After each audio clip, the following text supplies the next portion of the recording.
마음이 청결한 자는 복이 있나니 라는 말씀을 가지고 함께 여러분들과 나누기를 소망합니다. 여러분, 팔복은 신자들의 특징이라고 말씀하셨죠. 그런데 마음이 깨끗하고 청결해야 된다. 오늘 본문에서는 그렇게 말씀하고 있습니다.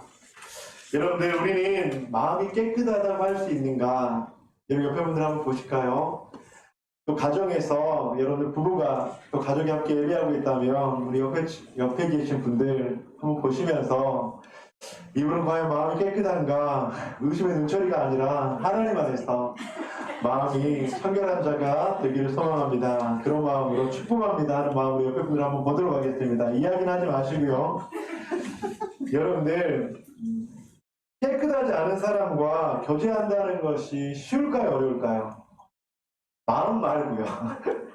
마음 말고 여러분들, 몸이 더러우면 교제하는 것이 어렵죠. 여러분, 더러운 음식을 먹는 것이 쉽습니까? 어렵습니까? 굉장히 어렵죠. 머리는 새집을 하고 눈꺼풀은 항상 더덕더덕 붙어있고 얼굴은 때국물이 그렇게 잘잘 흐르고 냄새가 나고, 여러분, 그런 사람하고 교제하는 것이 쉬울까 어려울까요? 정직하게 어렵죠.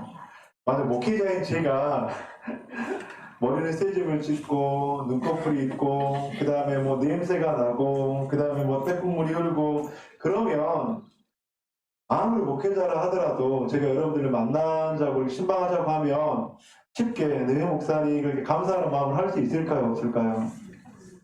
물론 이제 표시는 안 할 수 있겠지만 여러분들, 사적인 그런 교제를 한다는 것이 어렵겠죠. 여러분들,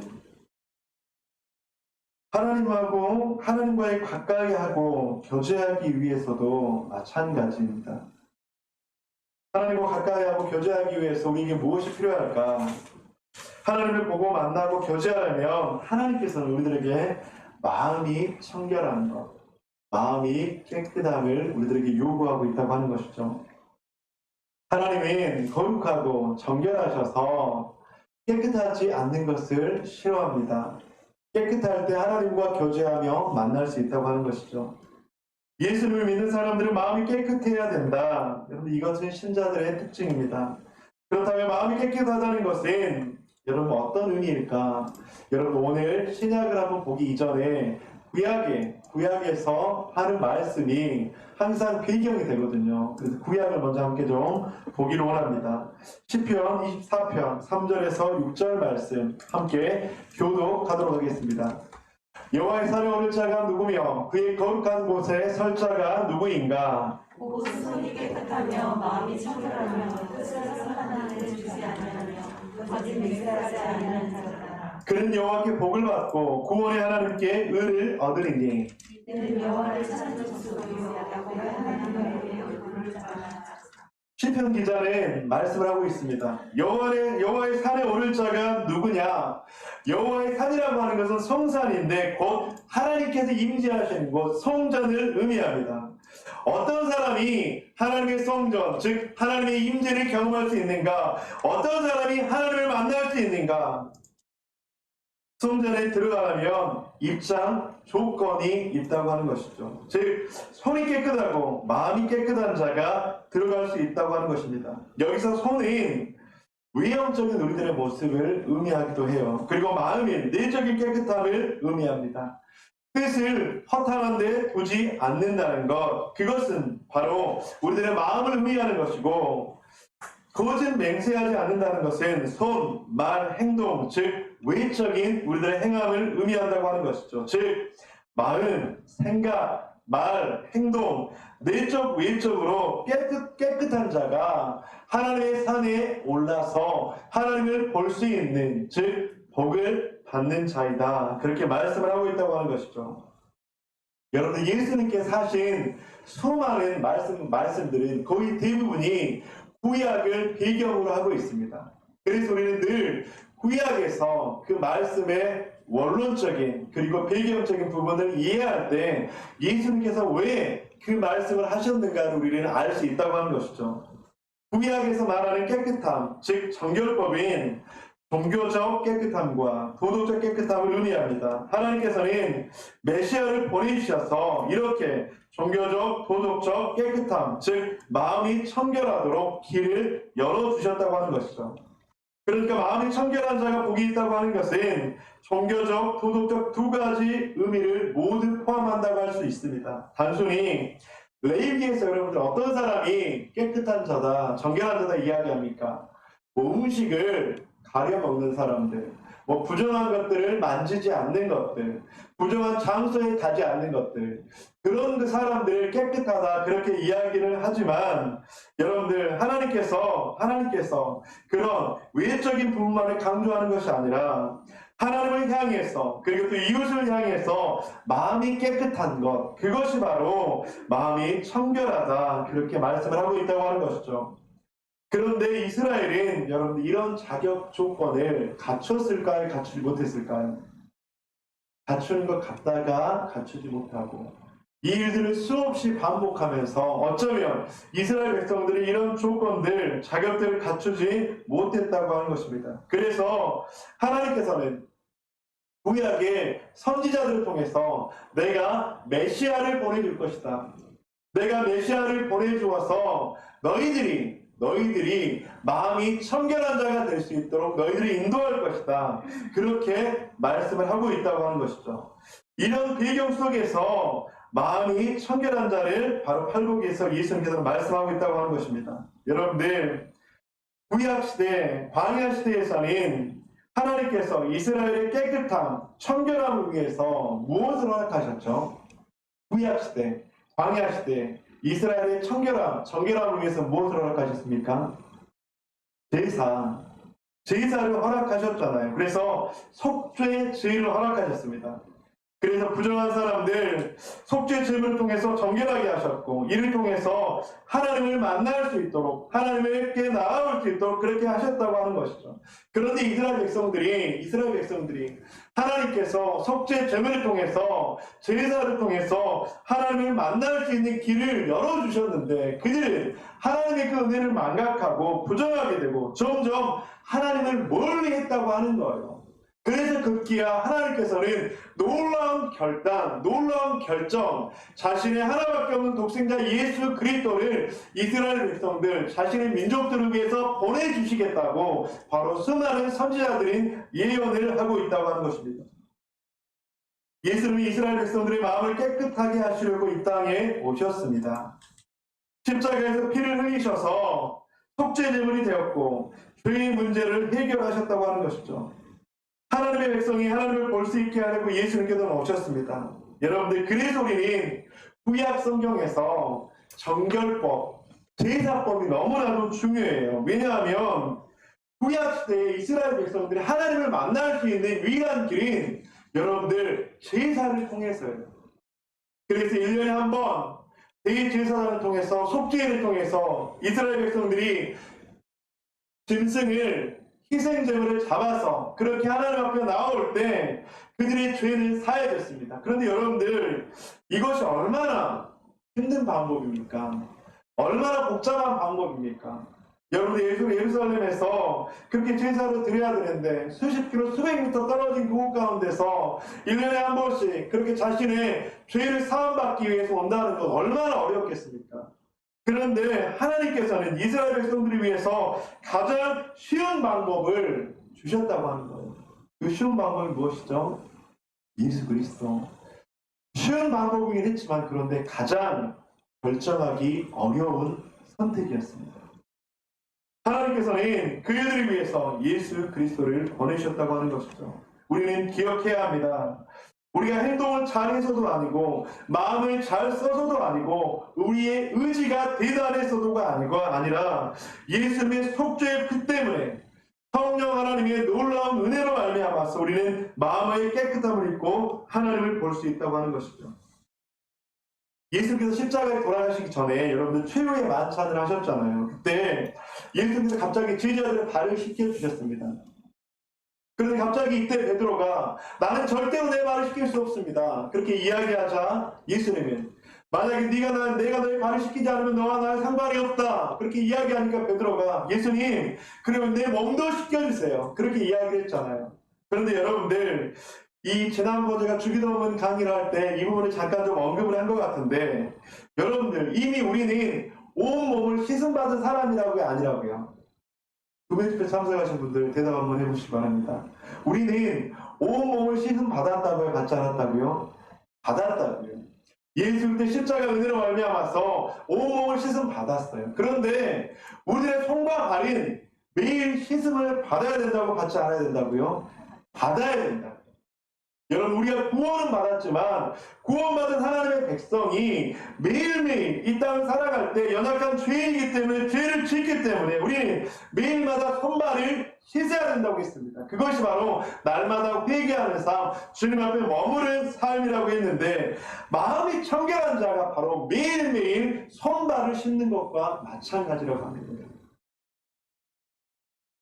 우리 신부는 죄의 노예에서 생명의 자녀가 되었지만 우리들의 말과 행동의 청결함을 위해서 매일매일 깨끗하게 씻기는 것이 우리들에게 필요하다고 하는 것이죠. 예수께서 말씀하시는 마음이 청결한 자에게 주시는 복, 하나님을 볼 수 있는 복을 누린다고 하는 것은 여러분들 매일매일 우리들의 손발을 씻어서 하나님을 만날 수 있다고 하는 것입니다. 여러분들, 자녀가 부모님께 큰 죄를 지었어요. 그러면 먼저 자녀가 부모님 앞에 나아가는 것이 쉽다고요, 어렵다고요? 쉽습니까, 여러분들? 설명드렸으면 쉬울 수는 있겠지만 어려워요. 괜히 찔리잖아요, 여러분들. 그리고 혼날 것 같잖아요. 그래서 큰 죄를 지은 자녀들은 엄마 아빠에게 나가는 것이 참 쉽지 않아요. 그래서 매일매일 손발을 씻는 것이 필요해요. 즉 마음을 청결하게 한다는 것은 우리가 하나님을 볼 수 있도록 우리의 모습들을 날마다 주님 앞에 정결하게 하고 나아가는 것을 의미합니다. 우리는 신앙생활을 하면서 하나님을 볼 수 있어야 합니다. 그러나 하나님을 볼 수 있다는 것은 가시적인, 즉 육적인 차원을 초월한다고 하는 것이죠. 마음이 청결해서 하나님을 볼 수 있을 때 성도에게 주시는 축복은 무엇입니까? 성도님들, 오늘 본문에서 말씀하시는 것처럼 여러분들 하나님을 보고 계십니까? 여러분 하나님을 보시고 계세요? 왜 분위기가 이래요, 갑자기? 하나님을 보시고 계세요? 그냥 나의 육적인 눈으로 하나님을 보는 것이 아니라, 하나님을 본다는 것은 무엇을 말하는 것입니까? 매일매일 하나님을 만난다는 거잖아요. 매일매일 하나님의 인도하심, 이끄심을 경험한다는 거잖아요. 여러분, 하나님을 만난다는 것 얼마나 큰 축복입니까? 근데 신앙생활 하면서 매일매일 순간순간 하나님을 본다는 것, 즉 만나는 사람들과 신앙생활을 하는데 하나님을 매일매일 보지 못하고 만나지 못하는 사람들과의 차이는 얼마나 클까요, 여러분들? 신앙생활 하는데 매일매일 하나님을 보는 성도는 얼마나 축복이 있을까요? 얼마나 기쁨이 있을까요? 얼마나 소망이 있을까요? 특별히 코로나19로 온 세상이 두려움과 불안에 사로잡혔는데 우리가 마음껏 예배하지도 못하고 성도의 교제도 마음껏 나누지 못하는 것이 사실인데, 이때 하나님까지 매일매일 볼 수 없다면 여러분들 우리의 신앙이 끝이에요.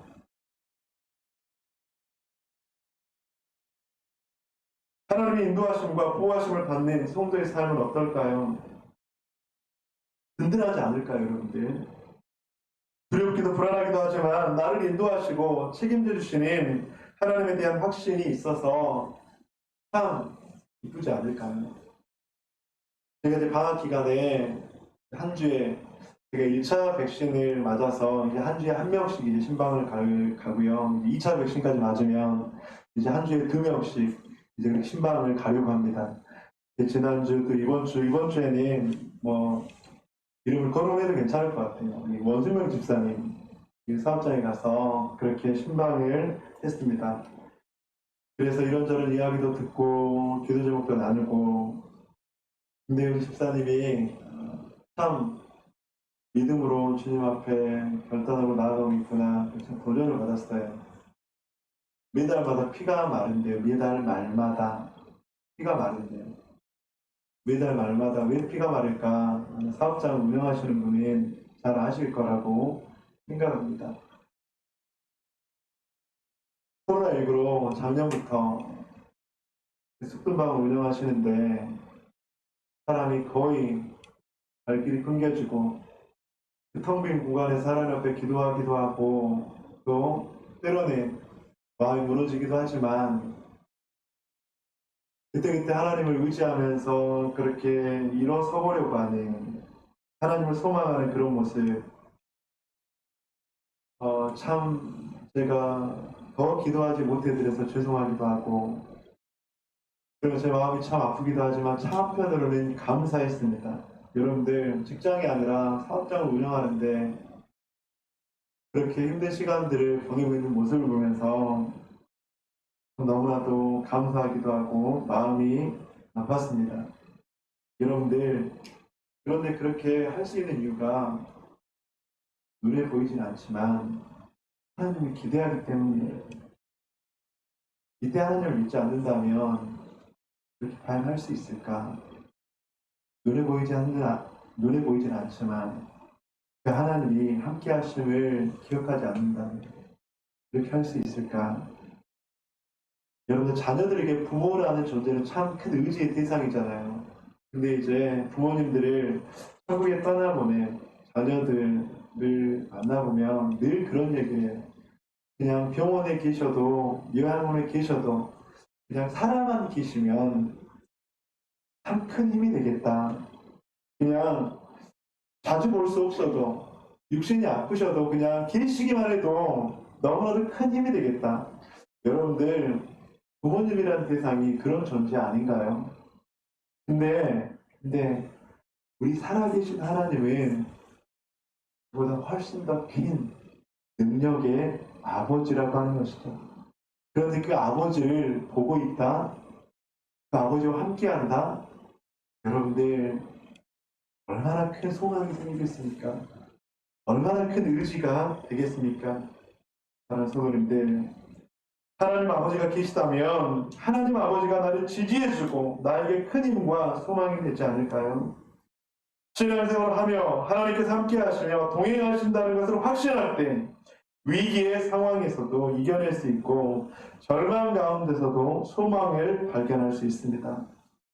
모든 가족들, 우리 공동체가 하나님을 볼 수 있는 공동체, 하나님께서 우리 공동체를 운행하시고 보호하시며 책임지시는 공동체가 되시기를 주님의 이름으로 간절히 축복합니다. 아멘. 아멘. 그렇다면 어떻게 하면 우리들의 마음이 청결해질 수 있을까? 어떻게 하면 우리들의 매일의 삶 속에서 하나님을 볼 수 있을까? 두 가지를 여러분과 함께 좀 나누고 싶습니다. 첫 번째로 예수님의 십자가를 날마다 바라보아야 합니다. 히브리서 12장 2절에서 3절 여러분들이 한번 읽어주시기 바랍니다. 시작. 믿음의 주여 또 온전하게 하시는 이 예수를 바라보자. 그 앞에 있는 기쁨을 위하여 십자가를 참사 부끄러움을 들이지 아니하시더니 하나님 보좌 우편에 앉으셨느니라.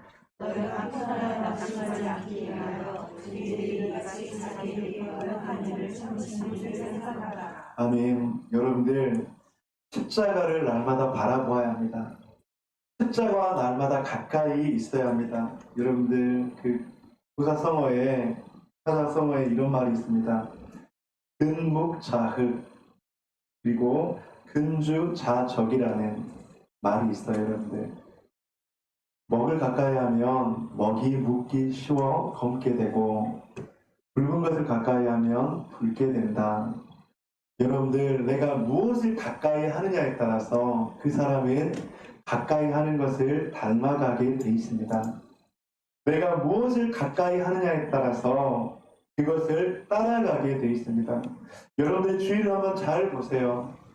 예수님의 십자가 보혈을 가까이 하고 있는가? 예수님의 십자가 보혈을 가까이 한다면 우리들은 날마다 청결해질 것임을 믿습니다. 예수님의 십자가 보혈을 가까이 한다면 그 십자가 보혈은 날마다 우리를 정결케 하실 줄 믿습니다. 여러분들 우리가 죄를 짓지 않는다는 것이 아니라 여러분들 우리는 죄인이에요. 본질상 죄인이에요. 그래서 우리는 날마다 죄에 노출되어 있고 그 죄에 연약하기 그지없습니다. 하지만 우리가 십자가 보혈을 가까이 한다면 그런 죄인인 우리에게 날마다 십자가 보혈은 우리를 정결하게 하고 청결하게 할 줄 믿습니다. 여러분들 주위에 사람들 한번 잠시 생각해 보세요. 내 주위에는 어떤 사람이 있는가?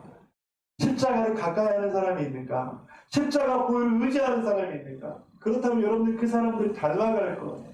그 사람들의 영향력을 받을 거예요. 하지만 내 주위에 십자가가 아니라 원망과 불평과 하나님을 부정하고 신뢰하지 못한다면 그런 사람들이 옆에 있다면 여러분들 그 영향을 받게 될 거예요. 금목자의 근주자적 내가 무엇을 가까이 하고 있는가? 여러분들 십자가를 가까이 하기를 주님의 이름으로 간절히 축복합니다. 십자가 보혈이 날마다 여러분들의 삶 속에서 여러분들을 주장하도록 주관하도록 그렇게 나아가시기를 주님의 이름으로 간절히 축복합니다. 시편 62편 1절과 5절에서는 말씀합니다. 나의 영혼이 잠잠히 하나님만 바라며 나의 구원이 그에게서 나오는도다. 나의 영혼아 잠잠히 하나님만 바라라. 물론 나의 소망이 그에게서 나오는도다. 시편 62편의 기자는 1절에서는 자신의 영혼이 잠잠히 하나님만 바랄 것을 주님 앞에 고백하고 있습니다. 그리고 5절에서는 자기의 영혼 가운데 외치고 있습니다. 나의 영혼아 잠잠히 하나님만 바라라. 내 영혼아 하나님만 의지해라. 내 영혼아 하나님만 소망해라. 사랑하는 성도님들, 십자가 보혈을 의지하는 사람이 자신의 영혼을 이렇게 외칠 수 있어요. 나의 삶 속에서 위기와 어려움이 다가오지만 그때마다 나의 영혼아 하나님을 바라라. 나의 영혼아 하나님께 소망을 주라. 사랑하는 성도님들, 그런 우리 더버님의 가족들이 되시기를 주님의 이름으로 간절히 축원드립니다. 둘째로 우리는 성령님의 도우심이 필요합니다. 성령이 우리를 돕는 분이십니다. 성령이 우리를 보호하시는 분이십니다. 성령이 우리를 인도하시고 능력을 주시는 분이십니다. 로마서 8장 26절과 27절 이와 같이 성령도 우리의 연약함을 도우시나니 우리는 마땅히 기도할 바를 알지 못하나 오직 성령이 말할 수 없는 탄식으로 우리를 위하여 친히 간구하시느니라. 마음을 살피시는 이가 성령의 생각을 하시나니 이는 성령이 하나님의 뜻대로 성도를 위하여 간구하심이니라. 우리의 마음을 청결하기 위해서는 성령의 도우심이 필요해요, 여러분들.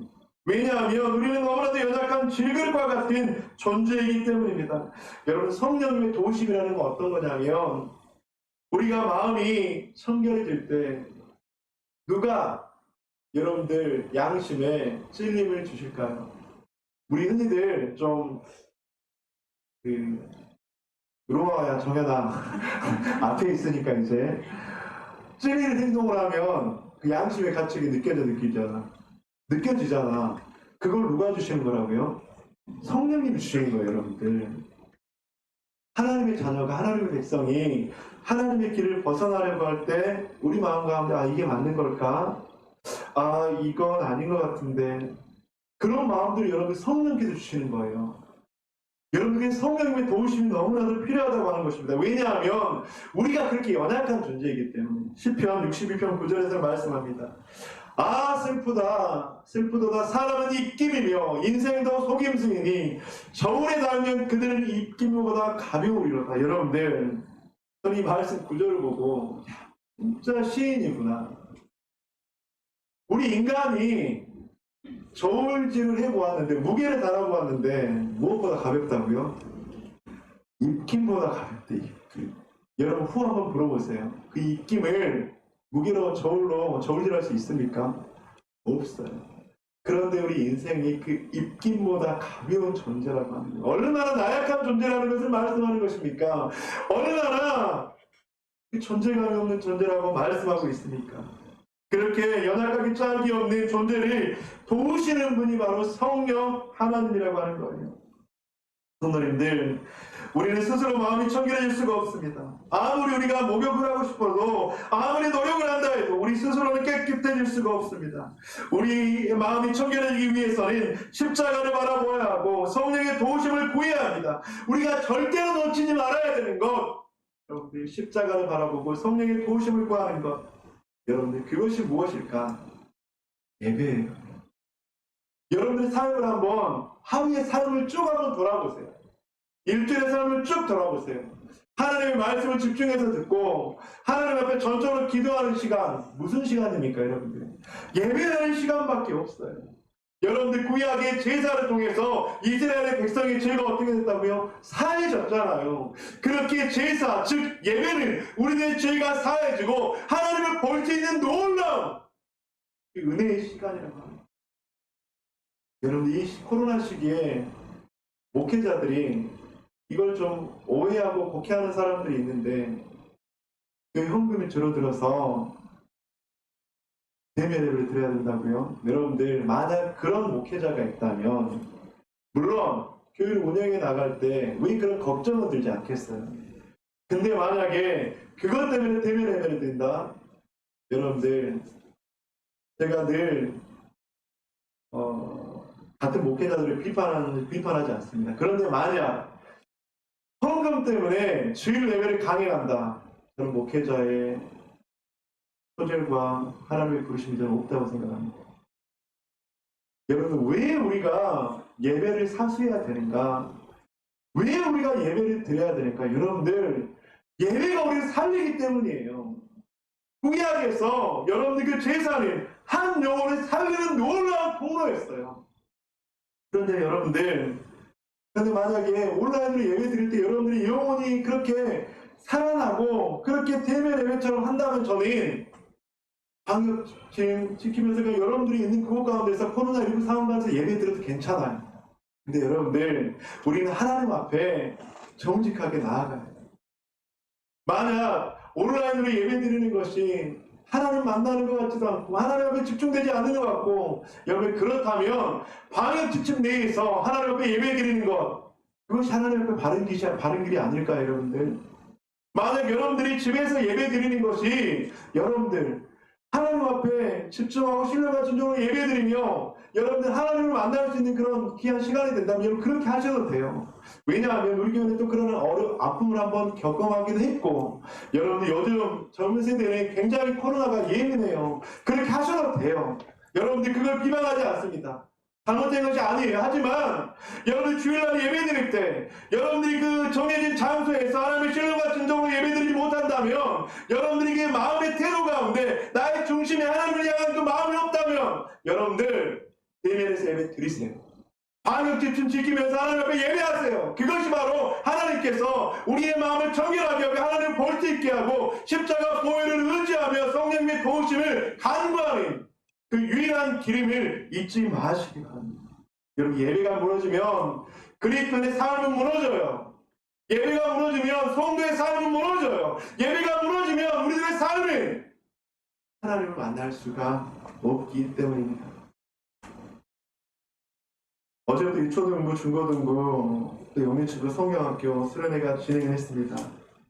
수련회 준비하시고 기도하시는 모든 분들에게 너무나도 감사의 인사를 또 함께 좀 나누고 싶어요. 그런데 너무나도 제가 좀 죄송했어요. 왜냐하면 쉽지 않은 상황에서 하나님을 예배하기 위해 하나님을 바라보기 위해서 몸부림치는 모습들 그래서 이제 중고등부 같은 경우에는 제가 먼저 이야기를 못 꺼냈어요.